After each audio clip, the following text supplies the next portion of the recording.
My parents ignored my children for years while funding my brother's kids. But when they tried to reconnect after my kids became successful, I told them it was too late. Hey everyone, I'm Jennifer. And today I want to share with you a story about family favoritism, the long-term consequences of playing favorites with grandchildren, and what happens when success comes to the children who were ignored. This is about how my parents spent years showering my brother's kids with money and attention while treating my children like afterthoughts, and how their attempt to reconnect when my kids became successful was met with a reality they never saw coming. By the end of this story, you'll understand why some bridges, once burned, can never be rebuilt, no matter how much regret follows. Let me start by giving you some background about my family dynamics. I'm 45 years old, married to my husband Michael for 20 years, and we have 3 children, Emma who's now 19, Josh who's 17, and Lily who's 15. My brother Kevin is 3 years older than me, married to his wife Sandra, and they have twin boys who are now 18 years old. On the surface, we were a typical middle-class family, but underneath, there was a pattern of favoritism that would shape our children's entire relationship with their grandparents. My parents, Robert and Patricia, were both teachers who retired about 10 years ago. They lived comfortably on their pensions and had always been involved grandparents, or so I thought initially. When Kevin's twins, Brandon and Tyler, were born, my parents were over the moon. They were the first grandchildren, and Mom and Dad spoiled them from day one. They babysat regularly, took them on special outings, and showered them with gifts for every occasion. When Emma was born 2 years later, I expected my parents to be equally excited about their new granddaughter. And they were excited, initially. But it became clear pretty quickly that their enthusiasm had limits. Emma was a fussy baby who required a lot of attention, and my parents seemed less willing to help with babysitting or overnight visits. They would make comments about how easy the twins had been compared to Emma, and how some babies were just more demanding than others. As more children arrived in both families, the pattern of favoritism became increasingly obvious and hurtful. When Josh was born, my parents' response was polite but lukewarm. They sent a card and a small gift, but there was no rush to meet him, no offers to help, and no excited grandparent gushing that I had experienced with the twins. By the time Lily arrived, their reaction was almost perfunctory, as if they were going through the motions of being grandparents rather than feeling genuine joy about another grandchild. The financial favoritism was the most glaring and hurtful aspect of their behavior. Kevin's family struggled financially due to his inconsistent employment history and Sandra's decision to be a stay-at-home mom. My parents stepped in immediately and generously to help support the twins. They paid for expensive sports equipment, private music lessons, summer camps, and eventually contributed significantly to college funds that they started when the boys were toddlers. Meanwhile, Michael and I both worked steady jobs and managed our finances responsibly. We weren't wealthy, but we were stable and self-sufficient. My parents seemed to interpret our financial stability as meaning we didn't need or deserve their help. They never offered to contribute to college funds for my children, never paid for their activities or equipment, and rarely even offered to buy school clothes or supplies. The disparity was shocking and undeniable. Brandon and Tyler received brand new bicycles every few years, had their rooms redecorated regularly, and got expensive electronics for birthdays and holidays. Emma, Josh, and Lily received modest gifts, usually books or clothes, and were often told that experiences were more valuable than material things when they expressed disappointment about the obvious difference in treatment. The educational favoritism was equally painful to watch. My parents paid for the twins to attend expensive summer enrichment programs, hired tutors when they struggled academically, and even paid for SAT prep courses and college application consultants. When I asked if they might consider similar support for my children, I was told that every family had to make their own way and that too much help could make children entitled and dependent. The twins were also the recipients of my parents' time and attention in ways that my children never experienced. Grandma and Grandpa attended every single one of Brandon and Tyler's sporting events, school plays, and academic competitions. They planned special trips just for the twins, took them to amusement parks and museums, and created traditions around their interests and hobbies. My children noticed the difference early and often. Emma would ask why Grandma and Grandpa didn't come to her school concerts or why they never took her on special outings like they did with her cousins. Josh wondered why he didn't get the same expensive sports equipment that Brandon and Tyler received, even though he was equally talented and dedicated. Lily stopped asking for anything from her grandparents by the time she was 8 years old because she had learned that disappointment was the most likely outcome. I tried to address the favoritism with my parents on multiple occasions throughout the years. I approached the conversations carefully, trying not to sound accusatory or jealous, but simply asking for more equitable treatment of all their grandchildren. My parents' responses were always defensive and dismissive. They claimed that every family situation was different, that Kevin's family needed more help, and that I was being oversensitive about normal grandparent relationships. When I pointed out specific examples of the disparity in treatment, they would deflect with explanations about timing, circumstances, or the individual needs of different children. They insisted that they loved all their grandchildren equally, but that love manifested differently depending on various factors that they never clearly defined. The most hurtful response I received was when my mother told me that my children were fine and well-adjusted and didn't need the same level of support that the twins required. She suggested that Brandon and Tyler were more sensitive and needed extra attention and resources to thrive, while my children were naturally resilient and would succeed regardless of external support. As my children grew older, they began to understand the favoritism for what it was, a clear preference for their cousins that had nothing to do with their own worth or behavior. Emma became resentful and bitter about the difference in treatment, frequently making sarcastic comments about her favorite cousins and their special status with Grandma and Grandpa. Josh became withdrawn around my parents, polite but distant, protecting himself from further disappointment.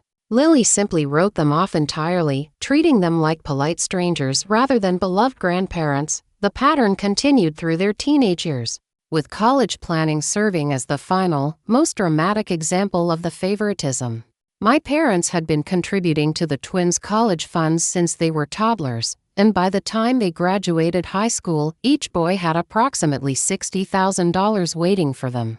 This allowed them to attend expensive private universities without taking on significant debt. When Emma was preparing for college 2 years ago, I asked my parents if they had considered starting any kind of education fund for my children. My mother looked genuinely surprised by the question and said that she had assumed Michael and I were handling college expenses ourselves since we were so good at managing money. When I explained that college costs had become overwhelming even for middle-class families, she suggested that maybe Emma should consider community college or state schools that were more affordable. The conversation was devastating because it made clear that my parents had never intended to provide the same level of support for my children that they had automatically provided for Kevin's. It wasn't an oversight or a matter of different timing. It was a deliberate choice to invest in some grandchildren, while leaving others to figure it out themselves. Despite the lack of financial support from my parents, all 3 of my children have thrived academically and personally. Emma graduated valedictorian from her high school and received a full academic scholarship to a prestigious university where she's now studying pre-med. Josh is currently ranked 2nd in his class and has already received recruitment interest from several top-tier colleges for both academics and athletics.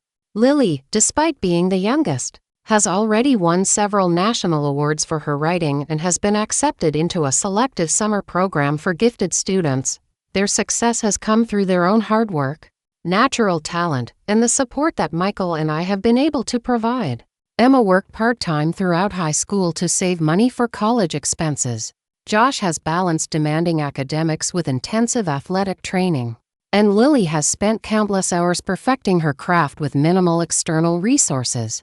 They have learned resilience, self-reliance, and the satisfaction of earning their achievements through their own efforts. Meanwhile, Brandon and Tyler have had more mixed outcomes despite all the advantages they received.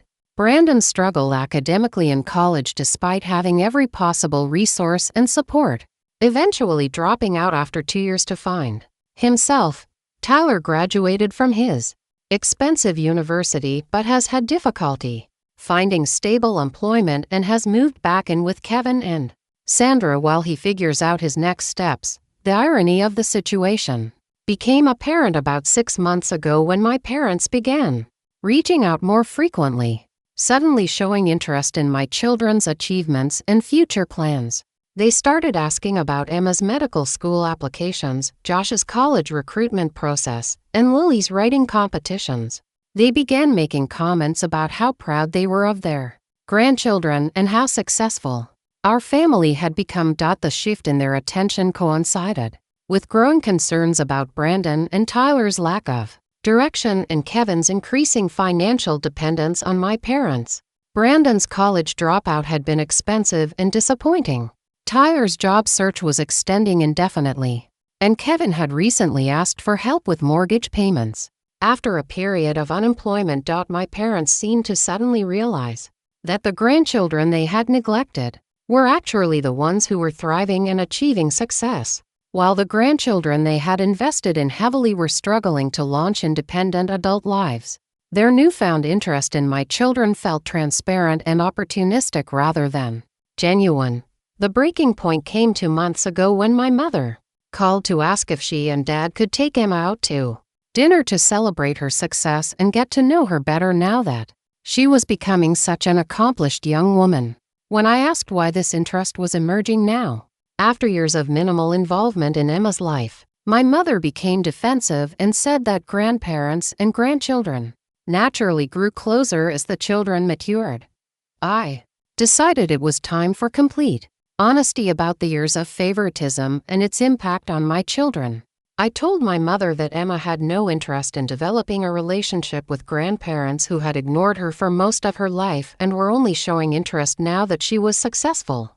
I explained that all 3 of my children had learned to live without their grandparents' support or attention, and that they weren't interested in suddenly being valued because their achievements reflected well on the family. My mother's response was predictably defensive and hurtful. She accused me of being bitter and vindictive and of poisoning my children against their grandparents. She claimed that I was preventing a natural reconciliation and that I was hurting my children by keeping them away from family members who loved them. I told her that love wasn't something you could claim retroactively after years of neglect and favoritism. I explained that my children had spent their formative years learning that their grandparents considered them less worthy of attention, support, and investment than their cousins. The damage from the treatment couldn't be undone by sudden interest once they became successful enough to be worthy of acknowledgement. The conversation ended with my mother hanging up on me. But it wasn't the end of their attempts to reconnect. My father called a few days later with a different approach, admitting that perhaps they had made mistakes in the past but arguing that families should forgive each other and move forward. He suggested that everyone would benefit from rebuilding relationships and that my children were missing out on knowing their grandparents better. I gave my father the same response I had given my mother. It was too late for the relationship he was describing. My children had grown up learning to succeed without their grandparents' support, and they had no interest in suddenly being claimed as success stories by people who had dismissed them for years. The most telling part of these conversations was that neither parent acknowledged the specific favoritism or its impact. They spoke in general terms about mistakes and misunderstandings but never directly addressed the years of unequal treatment, financial support, and attention. They seemed to expect that time had healed wounds they had never acknowledged creating. I also realized that their renewed interest wasn't actually about loving my children or wanting relationships with them. It was about being associated with success and achievement. They wanted to be able to claim credit for Emma's academic accomplishments, Josh's athletic and academic success, and Lily's writing achievements. They wanted to be the proud grandparents of successful grandchildren without having invested in that success or supported those children through their struggles. When I spoke to my children about their grandparents' attempts to reconnect, their responses were exactly what I expected. Emma said she had learned to live without grandparents who cared about her, and she wasn't interested in having grandparents who only cared about her achievements. Josh said he appreciated grandparents who had taught him not to depend on other people's support, even if that wasn't their intention. Lily, with her typical directness, said that she had better things to do than pretend to have relationships with people who had never really wanted to know her. All three of my children have made it clear that they have no interest in developing relationships with their grandparents now. They don't feel angry or bitter, they simply feel indifferent. My parents are strangers to them, people they see occasionally at family gatherings but don't consider significant figures in their lives. The opportunity for meaningful grandparent relationships was lost years ago, and success hasn't changed that fundamental reality. The situation has caused some family tension, with Kevin being caught in the middle and feeling pressure to mediate. He has acknowledged that our parents played favorites, but he's also defensive about the support his family received and worried about losing that support if he takes sides. His position is understandable but doesn't change the reality of what happened or its lasting impact. Some extended family members have suggested that I should encourage my children to give their grandparents another chance, arguing that everyone deserves forgiveness and that family relationships are worth preserving. But these well-meaning relatives don't understand that there's nothing to forgive because my children were never actively wronged, they were simply ignored and dismissed as less worthy of investment. The lesson in this story isn't about forgiveness or second chances, it's about the long-term consequences of favoritism and the reality that some opportunities once missed cannot be recovered. My parents had 18 years to build relationships with my children, to support their interests and development, and to show them that they were valued and loved. They chose instead to invest their time, money, and attention in other grandchildren, and that choice had predictable consequences. My children have learned valuable lessons from this experience that will serve them well in their adult lives. They understand that their worth isn't determined by other people's recognition or support. They know that success is more meaningful when it's earned through their own efforts rather than handed to them.